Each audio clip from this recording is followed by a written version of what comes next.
Hello again and welcome back to 27 Fox Place.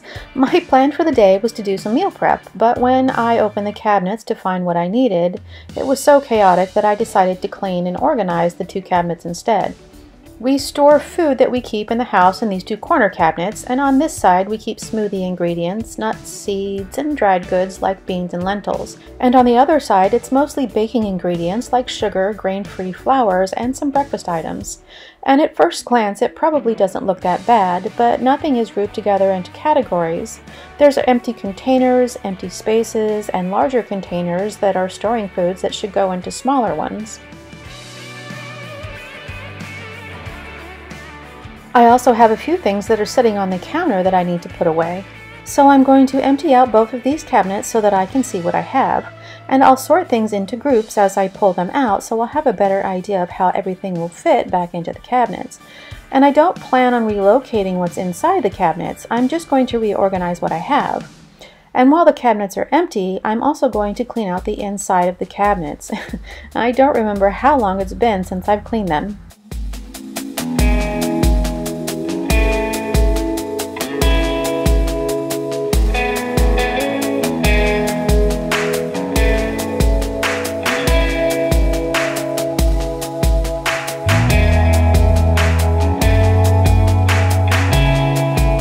So once I wipe up the crumbs, I'll use a microfiber cloth and Methods Wood for Good to clean up anything that's stuck to the surface. At first I tried using a vacuum to reach to the back of the cabinets, but then I realized it wasn't the best tool for the job. So I grabbed my duster and I used that to get under the turntables.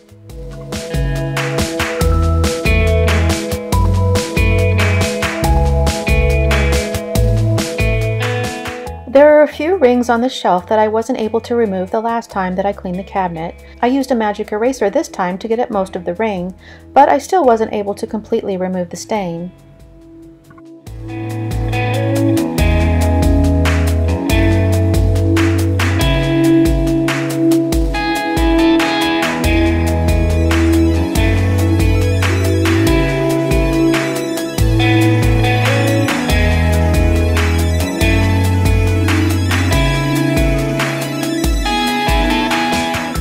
I also need to decide what foods I can transfer to different containers. I like to decant foods from their original packaging into airtight containers, but I also like to downsize contents into smaller containers when they start to run low. So I'll wash the containers as I empty them so that I can use them for something else. I use a paint pen to label all my containers. It's not permanent, so it washes right off with a little soap and water, and I can write directly on the glass and plastic, and if I make a mistake while the paint is still wet, I can wipe it off and start over again, but it stays put once it's dry. The paint pen comes in different colors, but I like to use a white pen because it's subtle and it's still easy enough to read.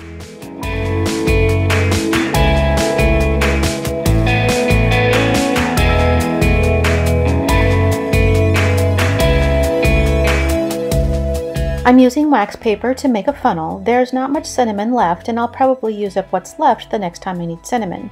If I use something quickly, I might combine the old and the new, but mostly I just transfer what's left into a smaller container and I'll make sure to use that first. So now I just need to repeat the same process on this side.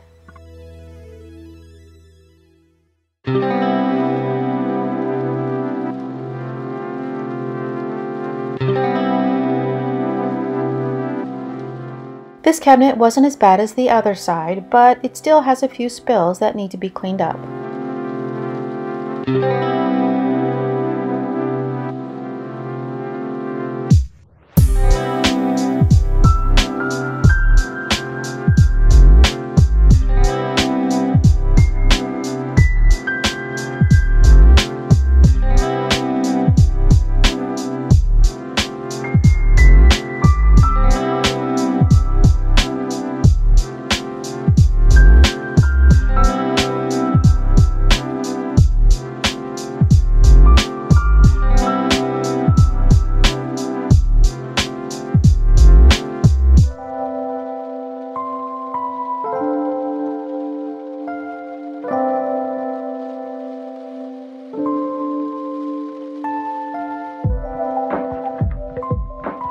As I decant the ingredients into containers, I'll label the contents and then I'll write the expiration dates on the bottom.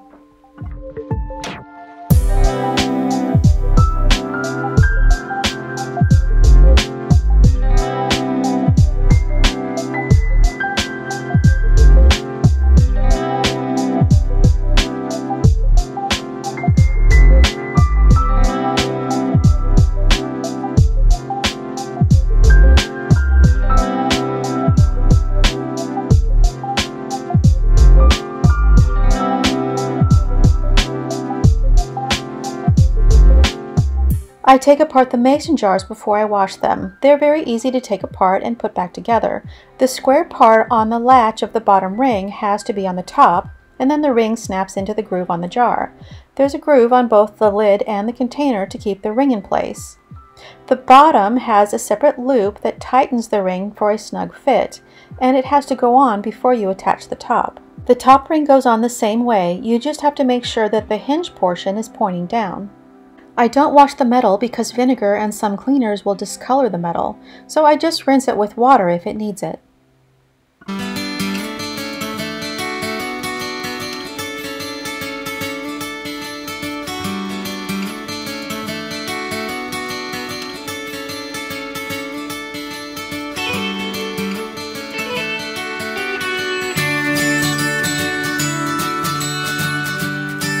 I can fit more into a container if I give the jar a good shake to settle the contents, but if I can't fit everything in the container, I'll empty what's left into a smaller one and then I'll use that up first.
I try to transfer the contents into smaller containers when they start to run low. It will help save space in the cabinet, but if there's less space inside the container, there's less oxygen, and oxygen is what causes food to spoil. So it's important to have an airtight seal to keep the air out, but if the container is empty, an airtight seal will keep the air in as well.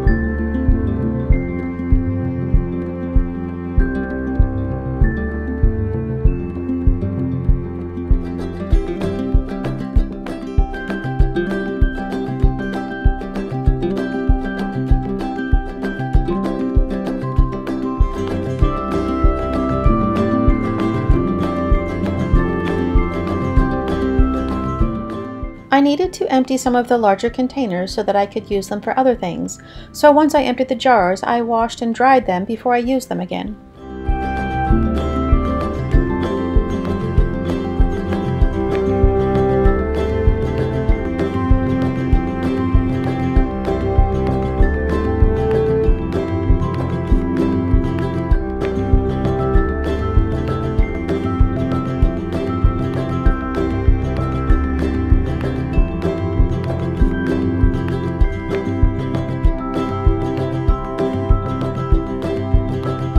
Because I know I'll go through this smaller jar of chia seeds very quickly, I'm going to mix the older chia seeds with the fresh ones. That way I won't have as much to keep track of.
The top shelf is taller than the lower shelf, so certain containers have to go on the top.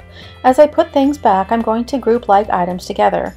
I have a variety of flours and different types of sugars, and it will be easier to find what I need if they're grouped together. It'll also make it easier to maintain.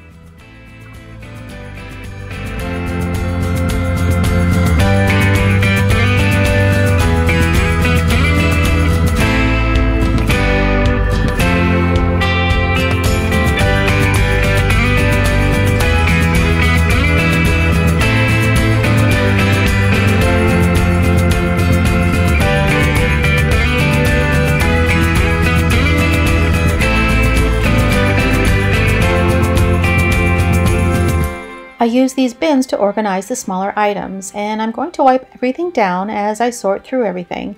Something leaked in the bottom of this bin, so I need to clean the bin and wipe off the bottles before everything goes back in the cabinet. And at least it didn't leak all over the shelf.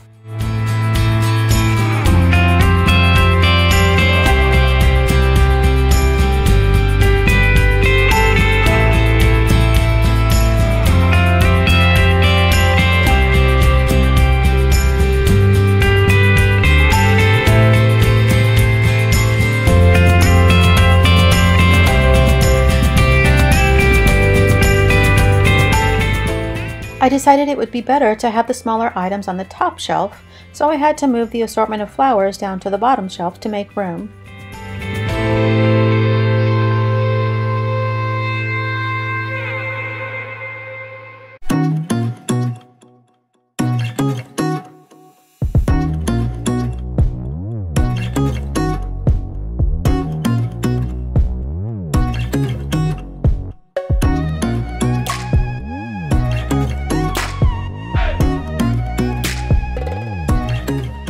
I didn't find anything that was expired, but I did find some things that are going to expire soon if I don't use them.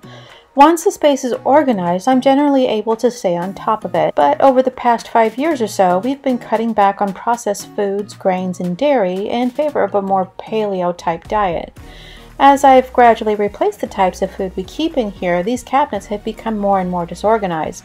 But now that I have everything back to an organized place, it'll be easier to maintain.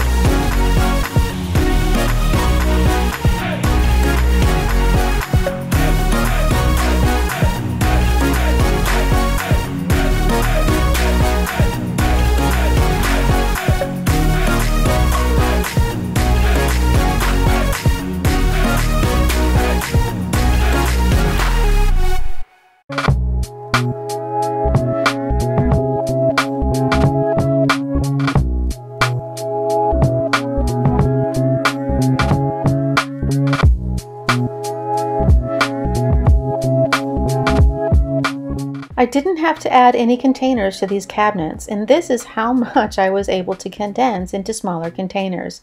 Now I have a little extra space between all the containers I have in the cabinet.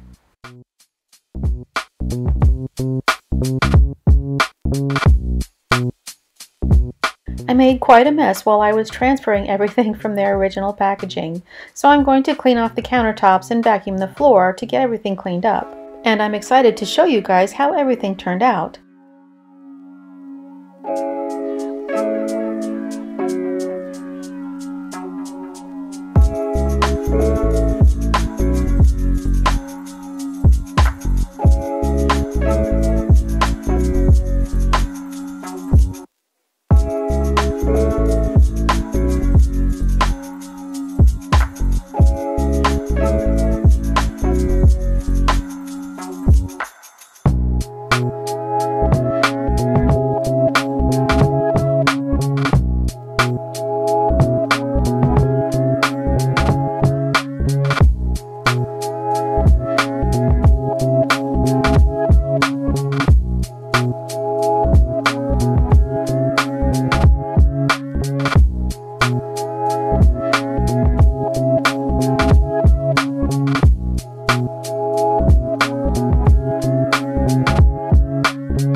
On this top shelf, I have all of the smoothie ingredients towards the front because I use them the most, and I put things I don't use as often towards the back.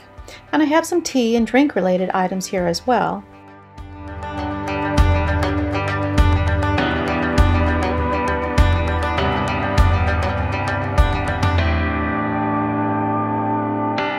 On this bottom shelf, I have a few things up front that I need to use up first. I also have the collection of nuts and seeds grouped together on this shelf, along with some gluten-free grains.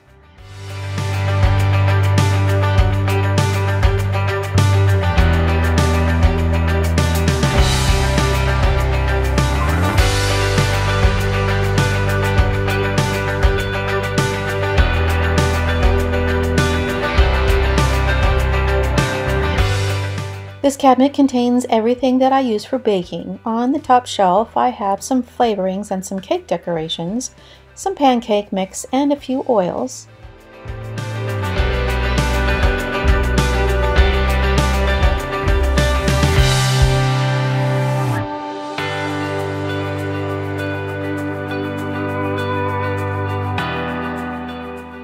On the bottom shelf, I have an assortment of sugar and flour that I use for grain-free baking. That's all for now, and if you like this video, remember to give it a thumbs up and be sure to subscribe and hit the bell icon to receive notifications whenever I post new videos.